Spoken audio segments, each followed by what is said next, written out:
Assalamualaikum warahmatullahi wabarakatuh. A'udzubillahi samil alim minasyaitanir rajim. Bismillahirrahmanirrahim. Alhamdulillahi rabbil alamin wassalatu wassalamu ala asyrafil anbiya'i wal mursalin wa ala alihi wa sahbihi ajma'in. Wa qala Allah subhanahu wa ta'ala fi kitabihil karim. A'udzu billahi minasyaitonir rajim. Subhanaka la ilma lana illa ma 'allamtana innaka antal alimul hakim. Wala haula wala quwwata illa billahil aliyyil azim. Apa khabar pelajar-pelajar yang dikasihi Allah sekalian? Alhamdulillah, syukur kehadrat Allah Subhanahu wa taala. Pada pagi yang penuh barakah ini kita dapat bertemu kembali dalam pembelajaran kita secara online.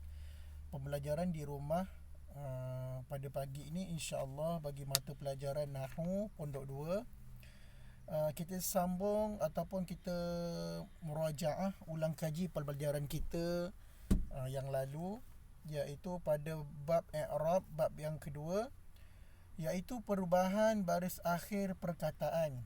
Sekiranya pelajar-pelajar ada membawa kitab, pelajar boleh lihat pada muka surat 15, kitab Matan Ajrumiyah terjemahan. Okey, sama-sama kita membaca matan pada pagi ini. Jadi sebelum kita mulakan pembelajaran, alangkah indahnya kita mulakan dengan membaca Sab'ul Mathani, iaitu membaca suratul Fatihah. Khususnya kita hadiahkan kepada junjungan Nabi Muhammad sallallahu alaihi wasallam. Seterusnya kita hadiahkan kepada pengarang kitab ini, iaitu Syekh Al-Imam Abu Abdullah bin Muhammad bin Daud As-Sanhaji rahimahumullah ta'ala. Dan seterusnya kita hadiahkan kepada kedua ibu bapa kita dan kepada guru-guru kita bisiril Fatihah. A'udzubillahi minasyaitanir rajim. Bismillahirrahmanirrahim. Alhamdulillahirabbil alamin arrahmanirrahim maliki yaumiddin.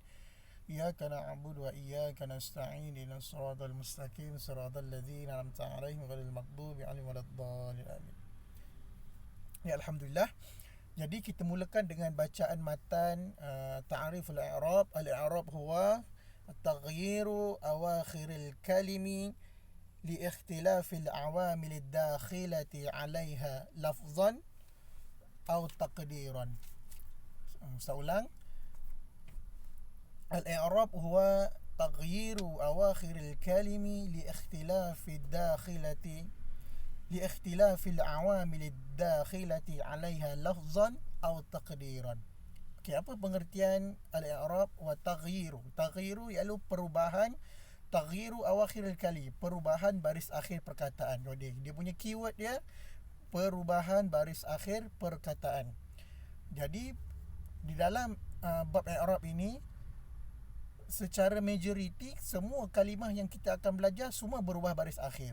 Apabila berubah baris akhir, dia akan berubah makna dan dia akan berubah struktur ayat, dan ada sebab-sebab kenapa dia berubah. Wa taghyiru awakhiril kalimi li ikhtilafi awamil, kerana perubahan struktur ayat, awamil dakhilati, struktur ayat yang masuk dalam amil tadi, alaiha lafzan atau taqdiran. Sama ada perubahan baris akhir itu dia secara tersurat ataupun tersirat. Lafzan secara tersurat, taqdir secara tersirat. Kita tengok contoh dalam pada skrin pelajar-pelajar. Yang pertama yang diberi contoh, Ja'a Zaidun. Kita fokus kalimah yang bergaris, iaitu Zaid. Okay, yang pertama Zaid itu dia berbaris dhammah. Yang kedua, ra'aitu Zaidan. Yang kedua, Zaid pula dia berbaris fathah. Yang ketiga, marartu bi Zaidin. Zaid pula berbaris bawah. Jadi ketiga-tiga Zaid ini dia berubah baris akhir perkataan. Kenapa dia berubah? Kita ambil tadi pada ta'rif, li ikhtilafil awamil. Allah. Li ikhtilafil awamil, iaitu disebabkan ada masuknya amil-amil pada struktur ayat.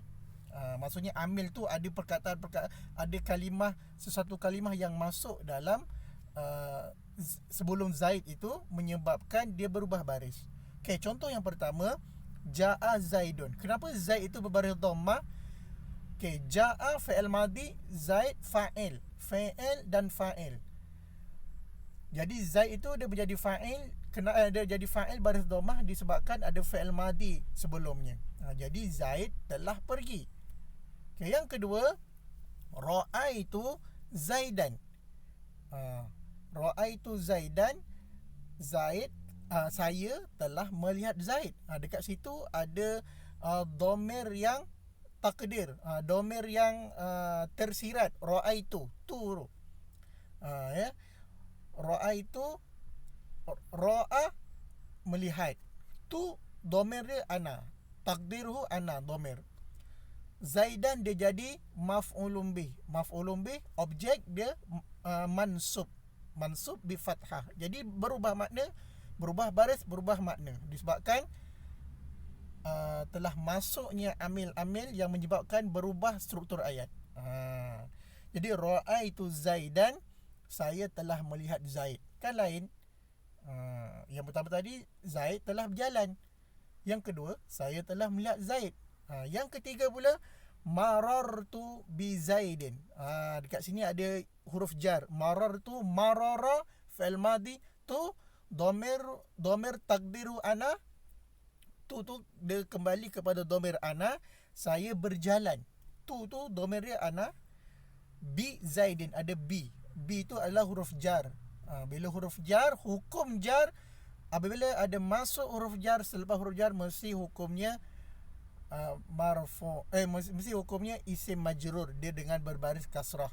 Sampai kiamat isim majrur dia huruf jar tu, dia lepas huruf jar dia jadi isim majrur dengan berbaris kasrah. Jadi ketiga-tiga misal Zaid ini, dia berubahnya baris dan berubahnya makna.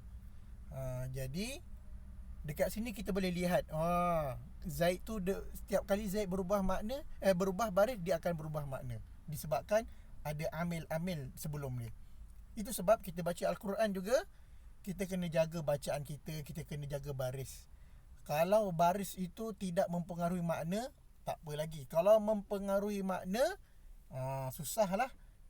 Kita akan jadi satu kesalahan dalam bacaan Al-Quran. Lebih-lebih lagi kalau kita bawa dalam solat. Baca surah Fatihah salah baris terus berubah makna, kita yang akan bertanggungjawab.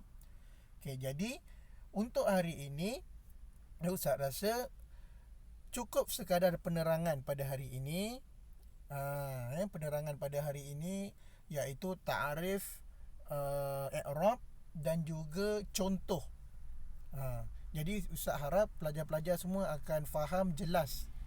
Untuk latihan, untuk latihan pada hari ini, Ustaz minta kepada pelajar-pelajar tulis semula ta'arif i'rab. Okey, Ustaz minta tulis ta'arif i'rab, kemudian hantarkan tugasan ta'arif i'rab ini ke Ustaz, PM ke nombor WhatsApp Ustaz untuk pelajaran hari ini. Okey. Dan yang kedua, itu soalan yang pertama. Soalan pertama, tulis ta'arif i'rab fi lughatul arabiyyah saja, makna tak payah. Yang kedua, berikan contoh. Berikan contoh contoh perubahan baris akhir perkataan yang ada Zaid yang 3 tu. Ja'a Zaidun, ra'aitu Zaidan, marartu bi Zaidin. Boleh ya pelajar-pelajar? InsyaAllah mudah-mudahan dipermudahkan pembelajaran pelajar-pelajar pada pagi ini, insyaAllah. Wallahu alam. Assalamualaikum warahmatullahi wabarakatuh.